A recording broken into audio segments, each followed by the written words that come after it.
O sonho de todo brasileiro é se aposentar um dia, isso eu tenho certeza e você também.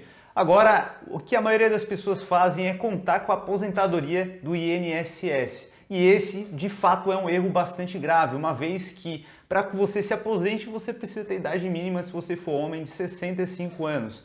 Então, por vezes, você vai ter que trabalhar aí durante 30, 35, 40 anos para poder colher uma aposentadoria lá na frente, no finalzinho aí da sua vida, em que você vai ter apenas um salário mínimo, que a gente sabe muito bem que é insuficiente para manter um padrão de vida adequado. E a gente não quer isso, a gente quer ter um padrão de vida mais elevado, principalmente quando a gente tiver uma idade mais à frente, onde a gente vai querer viajar, aproveitar com a família, né? Então a gente precisa pensar nisso hoje e não contar com o INSS, a gente precisa ser o autor das nossas próprias escolhas. Quando a gente delega essa responsabilidade para um terceiro, no caso do governo, a gente está botando tudo a perder, né? Porque, cara, tu está pensando na tua aposentadoria botando na mão de um político para depender disso. Então, cara, melhor coisa que você pode fazer por ti, pela tua família, é cuidar dos teus investimentos para que você consiga se aposentar de fato muito antes da idade de aposentadoria,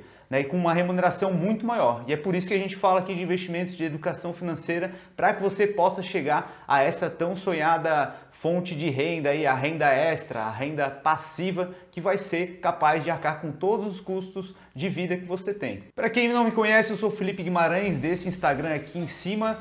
E caso você não siga lá ainda, corre lá que eu posto conteúdo diariamente para vocês e tenho certeza que você vai gostar bastante, tá? E aproveitando, já se inscreve aqui no canal também para não perder nenhum vídeo como esse daqui, que é um vídeo bastante valor aí para você, para te ajudar aí na caminhada rumo à independência financeira, tá? E deixa o dedo no like para que essa mensagem chegue para muito mais pessoas. Beleza, Felipe, mas é o seguinte, cara, como é que eu faço para atingir a liberdade financeira aí? Quanto que eu preciso ter, na verdade, né? Porque eu estou começando agora, eu tenho só R$1.000, só R$10.000, quanto que eu preciso de fato para que o meu investimento renda uma quantia que seja capaz de arcar com meus custos de vida?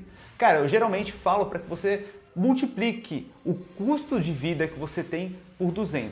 Esse é o valor que você vai precisar ter fazendo uma carteira de investimentos diversificada com dividend yield aí por volta de 6%, é isso que você vai ter de retorno para poder arcar com os seus custos.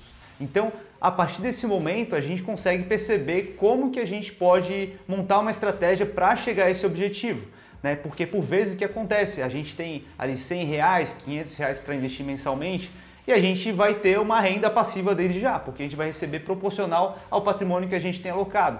Só que nesse começo a gente vai receber 80 centavos, R$1, R$10, isso acaba que não aproxima a gente de fato da nossa liberdade financeira, né? Então o que acontece é o seguinte, a gente precisa sim montar uma carteira focada em dividendos, que é onde a gente vai conseguir ter o retorno de fato do dinheiro caindo na nossa conta, sem precisar vender nenhum ativo. Só que para que a gente chegue lá, a gente precisa optar por algumas empresas que tenham um potencial de retorno mais forte, né? Empresas de crescimento. Porque caso você não saiba, empresas que já pagam bons dividendos, quando a gente foca nessas empresas que pagam dividendos, essa empresa já tem um market share bastante grande do mercado. Então o que isso quer dizer? Isso quer dizer que ela já está consolidada. Por exemplo, o Banco Itaú é um excelente banco, ele paga excelentes dividendos, só que você não vai ter um retorno do seu capital pela valorização da cota muito grande. Você não vai ver o seu patrimônio se valorizando por 100%, 200%, 300% em um curto prazo de tempo, ali de 3, 5 anos, porque o banco já é muito grande, o market share dele é bastante elevado, ele já é o líder do segmento. Então, para que ele cresça, ele precisaria dobrar a receita, né? Então, como que ele vai conseguir dobrar a receita se ele já é o maior do mercado? É bastante complicado esse tipo de movimento, né? Então a gente precisa ter isso em mente. Se a gente focar só em empresas de dividendo, é uma boa estratégia. Porém, você vai demorar um pouco mais para poder chegar nesse montante que vai poder arcar com todos os seus custos. Então, uma forma que a gente pode utilizar para poder acelerar esse processo é encontrar algumas empresas que têm uma potencialidade de crescimento mais elevada, que são as small caps. As small caps são empresas de baixa capitalização, ou seja, são o contrário dessas empresas mais consolidadas.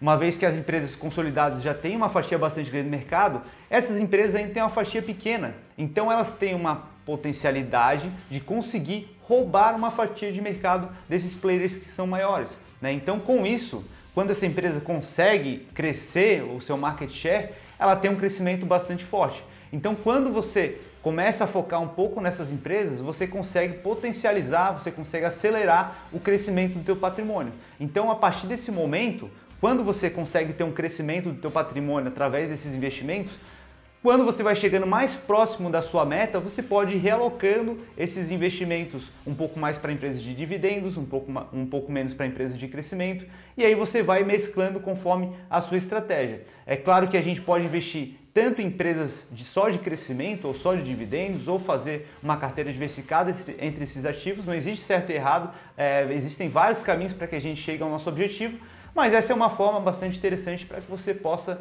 aí conseguir diminuir esse tempo entre a sua aposentadoria, em que você vai conseguir construir a sua aposentadoria por meio dos investimentos e sem depender do INSS, que é o que a gente prega aqui na internet, que é educação financeira para que você de fato consiga se aposentar e dar um futuro melhor para a tua família. Tá, Felipe, beleza, entendi, mas quais ações são aquelas ações que pagam mais dividendos e quais ações são aquelas que podem crescer mais, né? Então, cara, quando a gente está falando de dividendos, a gente pode olhar para o setor bancário, o setor elétrico, o setor aí de telefonia, são segmentos que costumam pagar bastante dividendos. Então, por exemplo, para a gente citar algumas empresas aqui do setor bancário, o Itaú, Banco do Brasil, Santander, ABC Brasil, são empresas aí que distribuem bons dividendos para os seus acionistas. Do mesmo modo que distribuem bons dividendos, a gente não deve esperar um crescimento muito forte dessas empresas. Agora, do setor elétrico, nós temos a Engie, a NBR, nós temos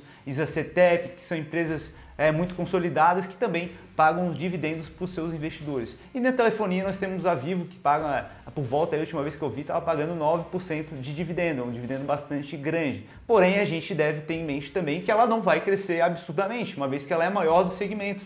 Então, se a gente for pegar o CAGR dela, que é a taxa de crescimento anual dela, a gente vai ver ali que a receita não passa de 5% ao ano. Então, a gente vê que ela não cresce de forma absurda.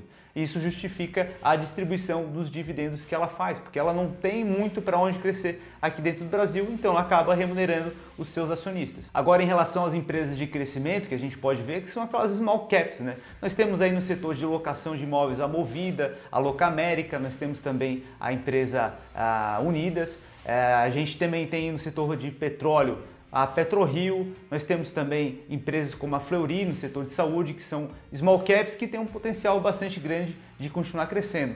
Você pode verificar que elas já tiveram um crescimento bastante grande, mas mesmo assim elas ainda podem crescer muito mais do que isso, porque a fatia de mercado delas ainda é bastante baixa. Então, com isso a gente consegue perceber a diferenciação entre empresas de crescimento e empresas de dividendo. Eu espero que esse vídeo aqui tenha ficado claro para você, que tenha te ajudado de alguma forma. E se te ajudou, se inscreve aqui no canal, deixa o dedo no like. Também me segue lá no Instagram para não ficar por fora de nenhum vídeo e do conteúdo que eu produzo por lá também. Beleza? Pelo vídeo de hoje era isso e eu te vejo no próximo vídeo.